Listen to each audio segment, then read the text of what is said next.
I'll never forget the sound of clinking glass that night, the ordinary noise that made my world tilt.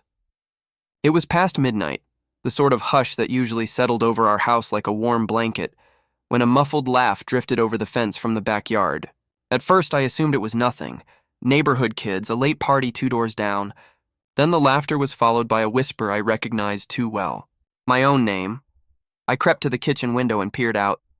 Under the lemon tree and the light of a wobbly outdoor bulb, I saw them. My wife, Asha, curled on a lawn chair, her head tilted toward Arjun as he leaned in close. They were wrapped on a cheap throw blanket, wine glasses forgotten on the table beside them. The sight hit me like an electric shock, not just because of what I was seeing, but because of how ordinary it all looked. Ordinary betrayal, ordinary deceit performed in my backyard. For a few seconds, I felt the old impulses: roar, smash, yell. But something steadied me. The knowledge that rage acted faster than sense, and I wanted sense. I wanted a response that would be proportionate, undeniable, and irrevocable. Revenge, I decided, would not be a shout. It would be a full stop. I walked outside in my slippers, making sure to leave the back gate open behind me so they wouldn't feel boxed in. Asha's head flicked up, momentarily stunned to see me, then a flash of color crossed her face. Guilt, then calculation. Arjun stood up, smoothing his shirt as if he were the victim of a misunderstanding. The two of them tried the usual early aughts repertoire: embarrassed laughter, flimsy denials. But I had already decided this wouldn't be about explanations. It would be about evidence, accountability, and the truth landing where it mattered. First, I called two people, my best friend Samir and my elder sister Priya. I didn't shout. I said only, "I'm at home. I need you both. Bring cameras." Then I set my phone on the kitchen counter and started filming myself walking back into the yard.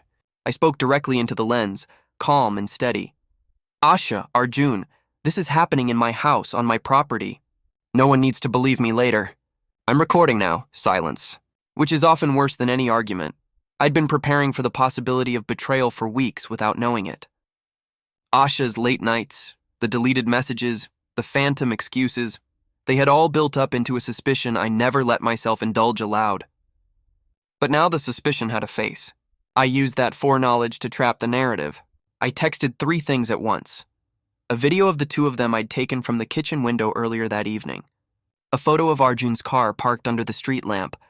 And to my lawyer, a short line: "Preserve evidence. Call me." I hit send as if punctuation could anchor fate. When Samir and Priya arrived, I had already set the scene. I asked them to stay near the hedge and told them to call no one else until I said so. Then I did something small that felt enormous.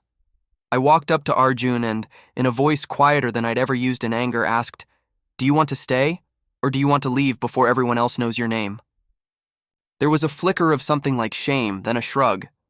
He muttered something about privacy and left in a hurry, stumbling into the night like a man waking from a bad dream. Asha stood frozen, the blanket around her knees like an accusation. I could have yelled, slapped a label on her, summoned the neighbors to watch her crumble. Instead, I took another route, one that would make sure nobody could later accuse me of melodrama or madness. I told her calmly, "You have 2 choices. Explain now to the people who matter, or I'll gather the truth for them." She chose the first, as if that would make anything better. I made her call her parents and say the words she'd been avoiding. I made her call her closest friends and tell them the truth rather than letting gossip do the job. She stammered, she apologized, she begged. With each plea, she sounded smaller. I asked her to sit on the garden bench and speak to me while I recorded her admission.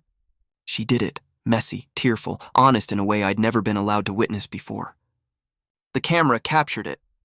Not to humiliate, I told myself, but to anchor reality, because memories get fuzzy, and he said she said dies a slow, embarrassing death if not preserved. Then I did the part of the plan that surprised even me. I invited Arjun back, with Samir watching from the shadows. I made him sit, made him listen to Asha repeat every excuse he'd used, every promise he'd made. I made him look at the footage filmed from the kitchen, and then at the woman who'd betrayed him. The humiliation was quiet and surgical, no scapegoating, just the truth placed like a cold object on a table.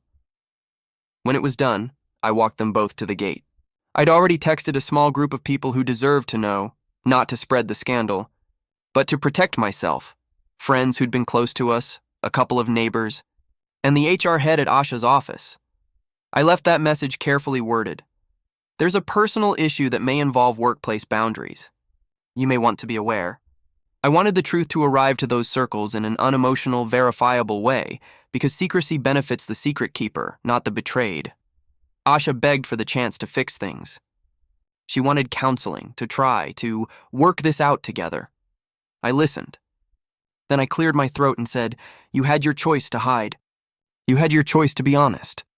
You chose otherwise. For the safety of our family and my peace, I'm moving out for a bit.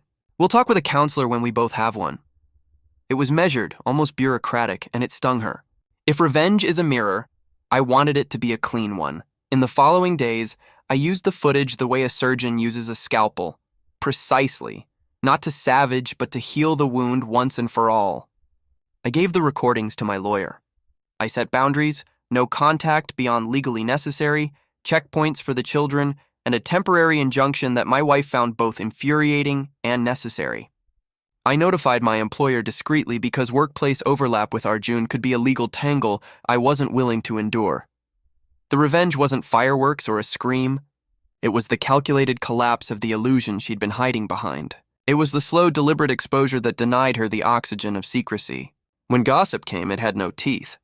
The truth had already been told by me in my terms and recorded. Weeks later, when friends asked me if I felt vindicated, I surprised them with an answer I didn't expect. "No," I said. "I felt relieved. Revenge, I realized, was not a banquet of satisfaction, but a clearing of the air. By exposing them in my own yard, on my own terms, I'd reclaimed the narrative. I didn't need to punish physically. I needed to protect myself, to preserve proof, and to ensure the future would be anchored in truth." Asha moved out within a month. Arjun vanished from our neighborhood. His car never reappeared under the street lamp. The sting softened into a dull ache, and with time it became a lesson. That betrayal can be abrupt and ordinary, but the response need not be. I chose dignity over spectacle. I chose clarity over chaos. And every now and then, when the lemon tree throws a shadow over the garden, I remember the night I caught them, not because of the thrill of revenge, but because it was the night I stopped letting other people write my story.